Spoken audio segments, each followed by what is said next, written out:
Aqui em minha mão tem um lápis e a função do lápis é escrever ou desenhar.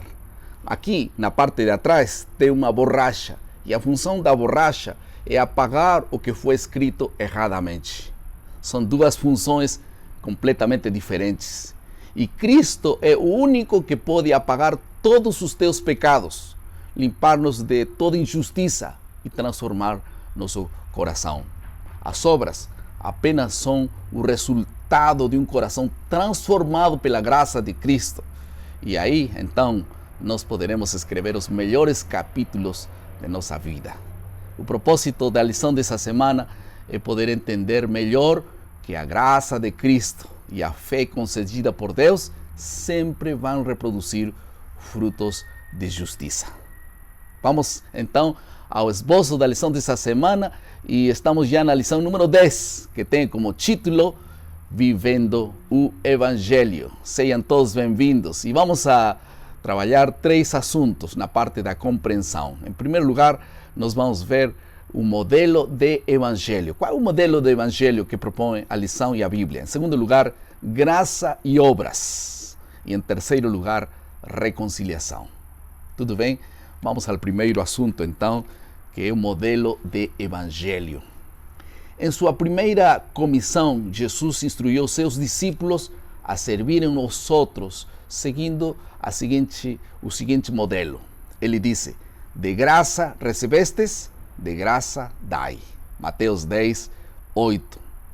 E Deus interveio antes que tivéssemos alguma coisa para oferecer a Deus, mesmo antes de compreender claramente, completamente a nossa situação real. O amor e a graça de Deus nos encontraram e, como diz a Bíblia, sendo nós ainda pecadores, como diz Romanos 5, 8. E essa graça transforma, essa graça renova, essa graça muda nossos relacionamentos com Deus e com os demais. Há uma coisa clara: a justiça para os pobres deve estar ligada sempre à graça e não à culpa que nós tenhamos. O segundo assunto da lição dessa semana é graça e obras. Vamos começar com Romanos 3, 28. Ali diz que o homem é justificado pela fé, independentemente das obras da lei. E o verso 27 do capítulo 3 de Romanos torna claro que se o homem fosse justificado pelas obras da lei, ele teria razões para se vanagloriar.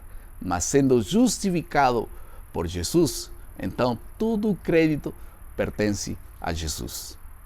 É necessário então deixar bem claro a diferença entre fazer obras visando alcançar a salvação e, por outro lado, praticar obras como resultado da salvação.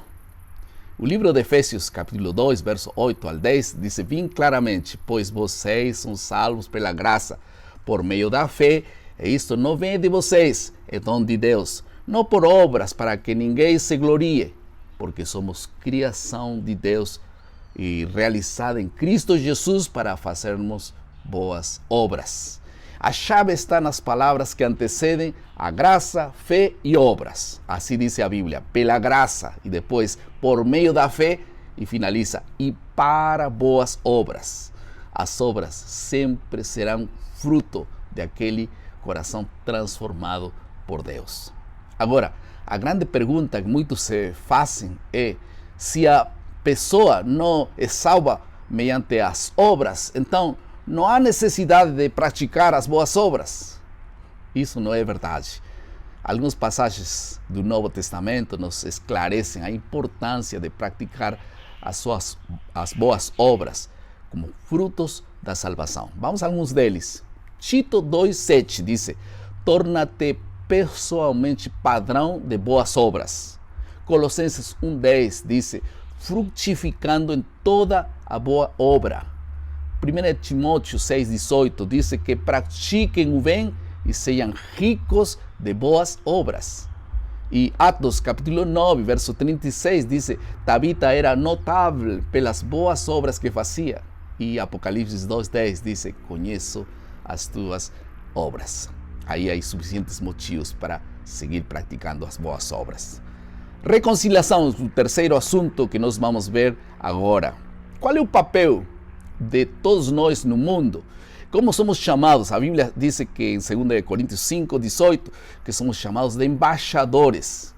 E como nós podemos nos tornar embaixadores da reconciliação? Sendo instrumentos de Deus na destruição das barreiras que separam as pessoas de Deus e com seu próximo. E pode acontecer de 3 maneiras. Em primeiro lugar, anotem ali. Quando entendemos nossa origem comum em Deus, porque todos vimos de um só homem. A Bíblia diz em Atos 17, 26, de um só fez toda a raça humana.